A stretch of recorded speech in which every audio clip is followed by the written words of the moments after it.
Queridos irmãos, queridas irmãs, ou queridas irmãs, queridos irmãos, esse vídeo é de número 36. Nós vamos gravar mais esse, porque a dona Insônia já está me chamando para ir dormir, né? Tem hora que ela fala assim, não, você vai ficar acordado. Então você fala, vai dormir. Então eu vou dormir, né?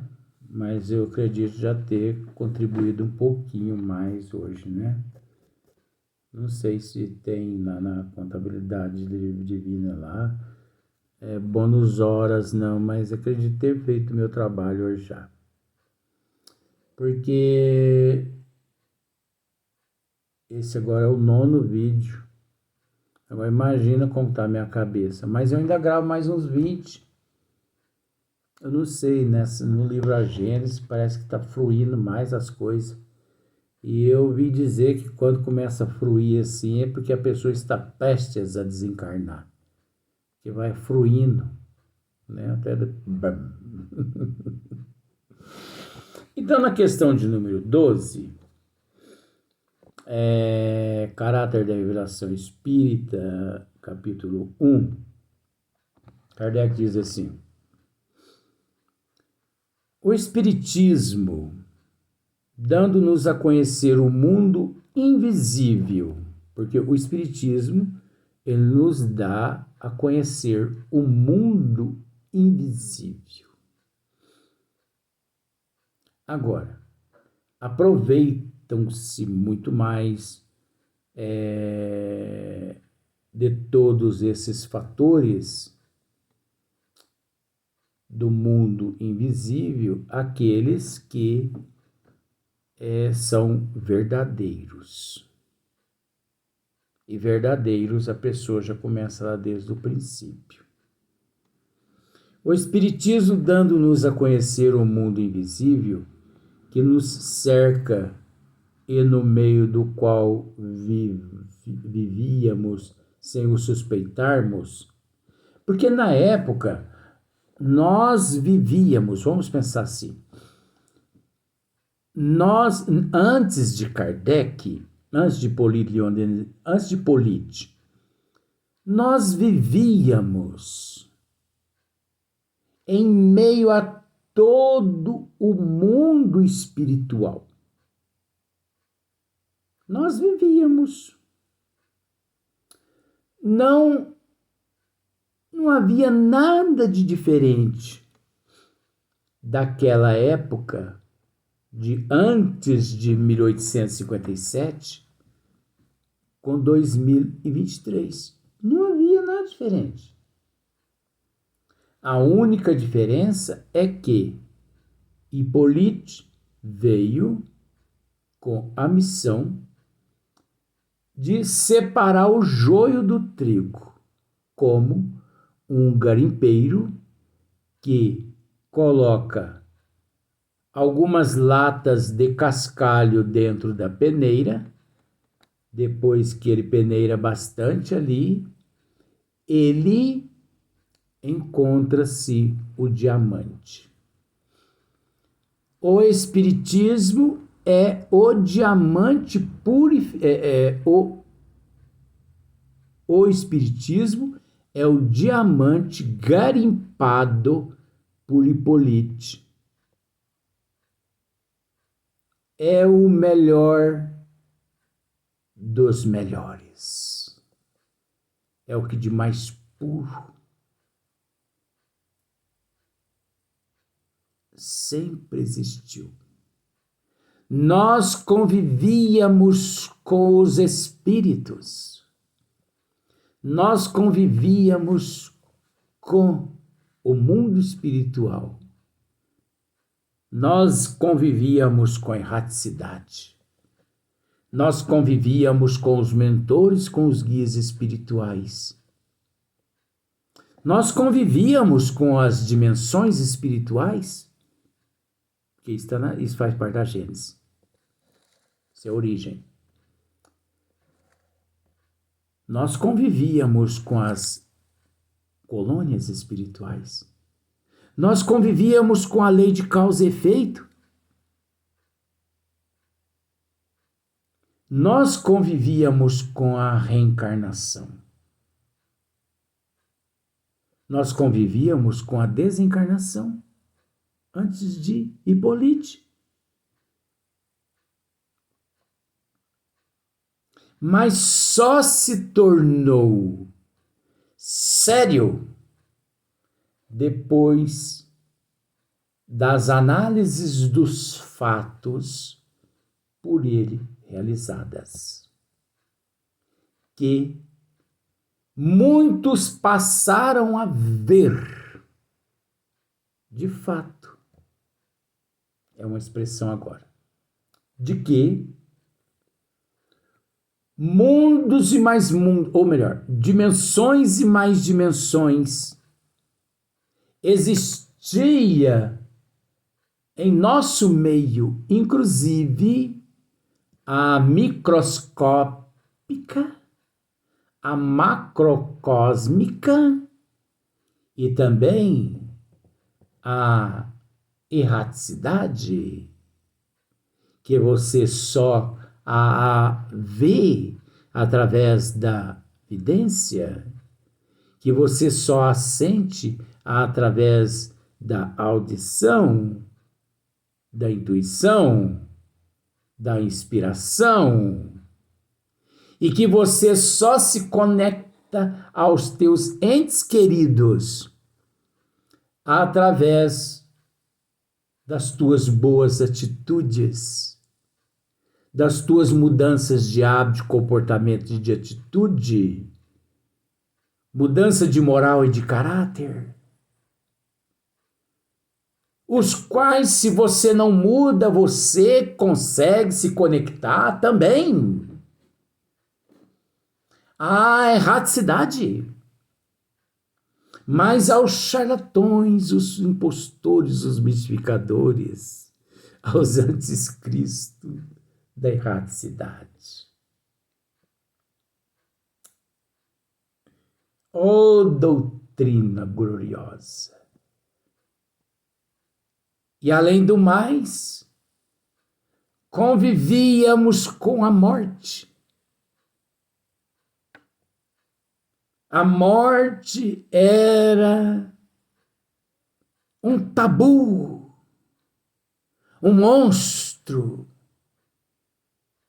devorador de vidas, destruidora de sucessos, destruidoras de mocidade.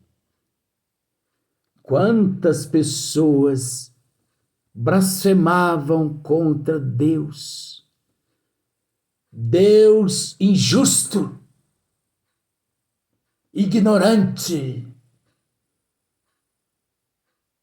leva embora o meu filho que encontra-se na flor da idade, e deixam os velhos que para nada prestam. Não tínhamos conhecimento da imortalidade da alma, da comunicabilidade com o mundo espiritual. Hippolyte Leodenzard Rivail, depois das análises de todos os fatos, nos entregou esse tratado de transformação de vida e nos disse simbolicamente: use com dignidade,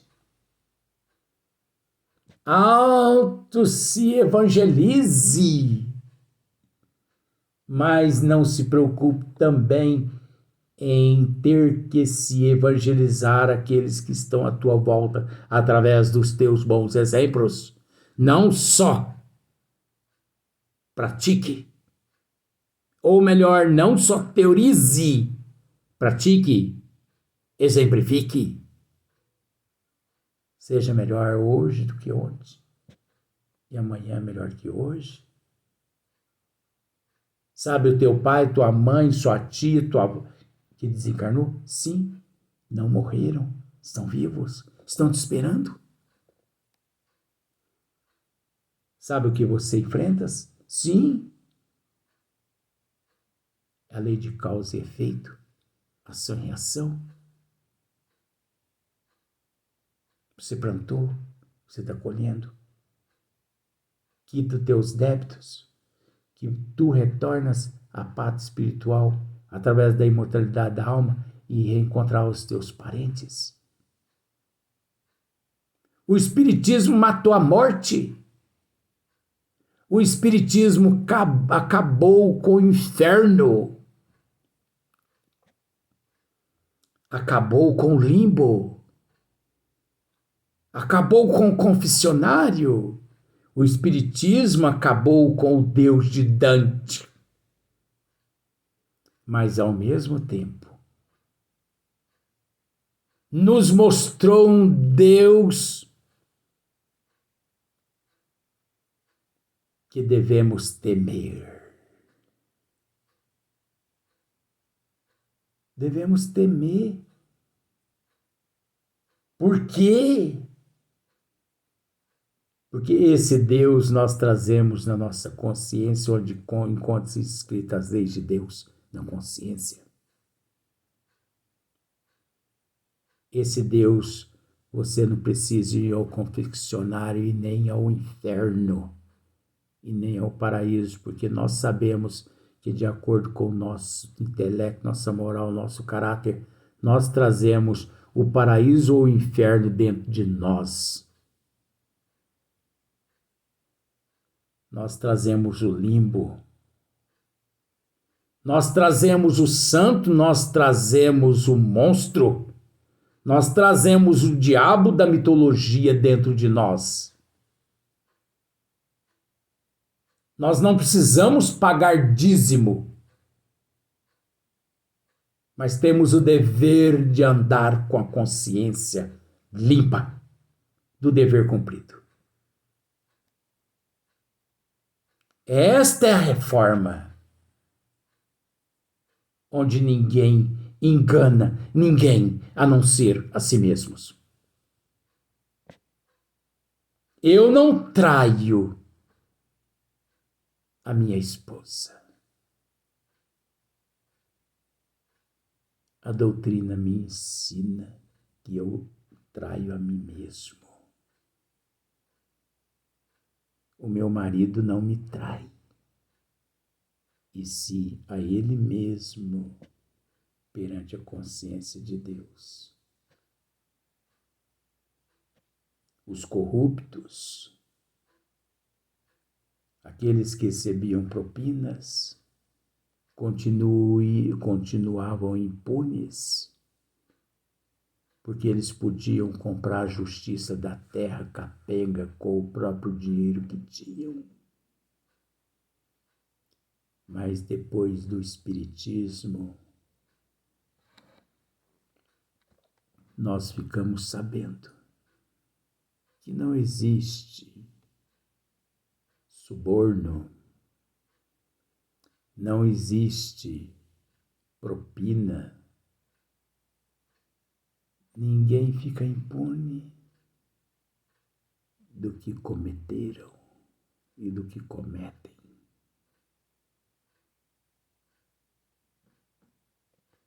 Esse é o Consolador prometido por nosso Senhor Jesus Cristo 2000 anos atrás.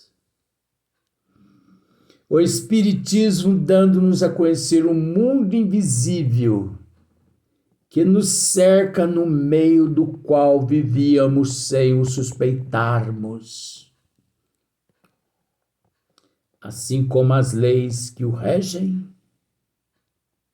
suas relações com o mundo visível, a natureza e o Estado.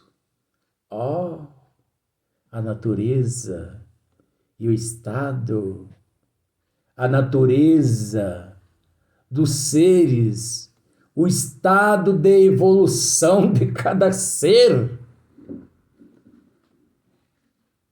O espírito aqui encontra-se ao lado de um outro espírito, mas pela natureza e pelo estado evolutivo da desigualdade,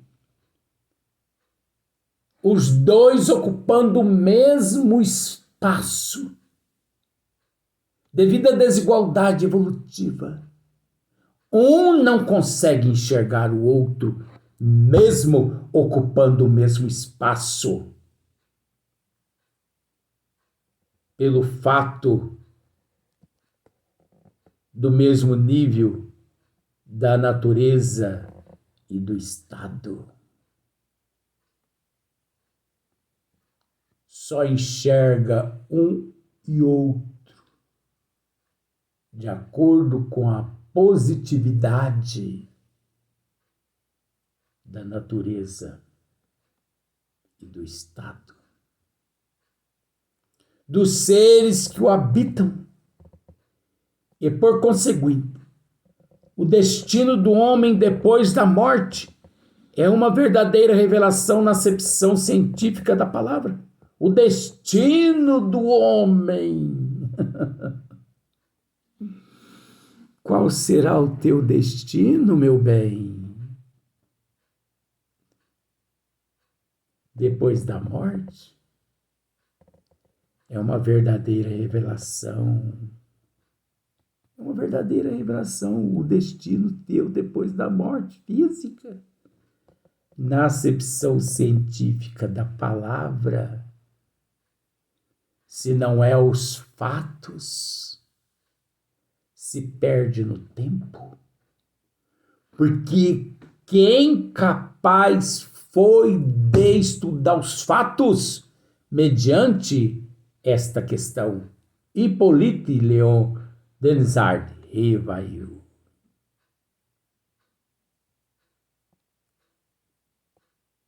Por isso Kardec assim disse: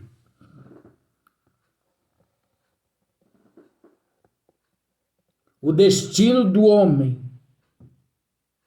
depois da morte é uma verdadeira revelação. E como grande é essa revelação. Deixa de ser uma revelação, inclusive, para os encarnados que ficam para trás momentaneamente. Mas para ele, tal vida, tal morte, assim que deixa o corpo físico, levado às colônias espirituais, se foi na Terra uma pessoa boníssima, se não foi, ao abrir os olhos na erraticidade, todos os teus algozes ali se encontram e te arrancam do corpo físico, bofetadas no teu rosto, palavras obscenas, ordinário, monstro, pagarás pelo que fez? Qual surpreso tanto se vê aquele, porque ele nada sabia daquilo?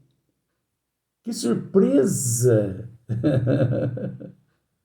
Não é? Que revelação que ele não sabia. Opa! Estou vivo, apanhando, sofrendo nos tribunais das trevas. Mas estou vivo. Quando vai lá um dia, libertado daquelas regiões de sofrimento, quantas experiências adquire quem nas regiões de sofrimento vive? Não aprende só aqueles que nas colônias espirituais se encontram? Aqueles também que nas regiões umbralinas também? Tudo é uma experiência.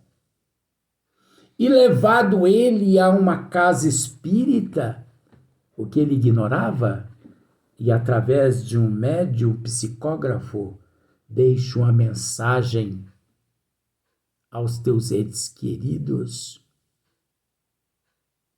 Georgina, sou eu, Godofredo.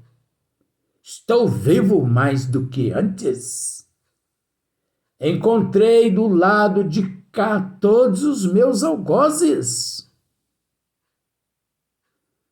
Mudas de vida, Georgina. Porque a morte não existe, Georgina.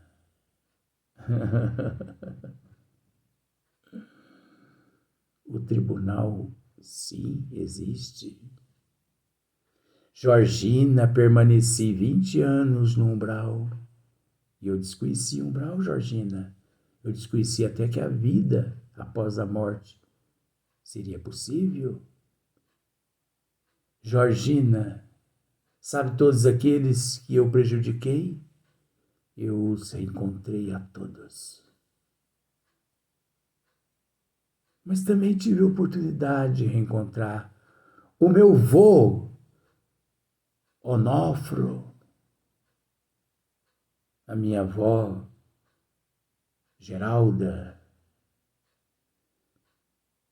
os meus tios. Hoje eu me encontro hospitalizado.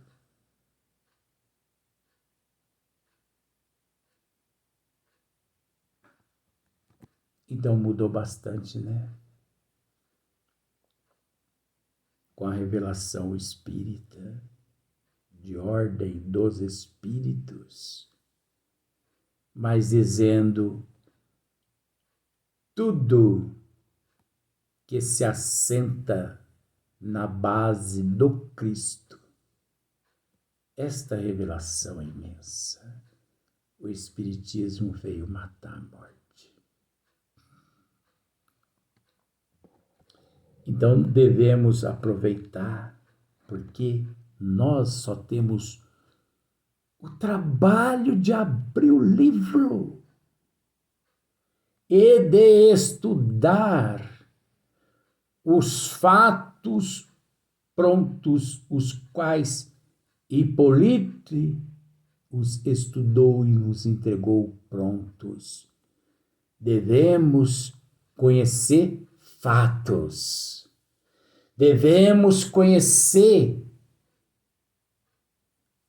a lei de causa e de efeito, que nós vamos explicar no próximo vídeo, mas no outro dia.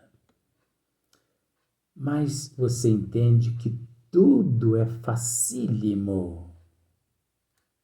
Não tem nada difícil, gente, nessa doutrina. Difícil é o nosso comodismo. Difícil é o nosso pessimismo. Difícil é admitir que não temos capacidade. Todos temos. Todos temos. A começar por mim, um zero à esquerda. Então, muita coisa ainda poderíamos dizer, mas vai ficar para a próxima. Próximo vídeo. Já tá bom demais, né? 2, 4, 6, 8, 9 vídeos hoje. Creio em Deus Padre com isso. Mas você acredita que eu ainda tenho, como eles dizem na Terra, eu ainda tenho energia para gravar mais 9 vídeos? Interessante. Parece que as coisas estão fluindo na Gênese. Então nós vamos para o próximo vídeo, no próximo dia.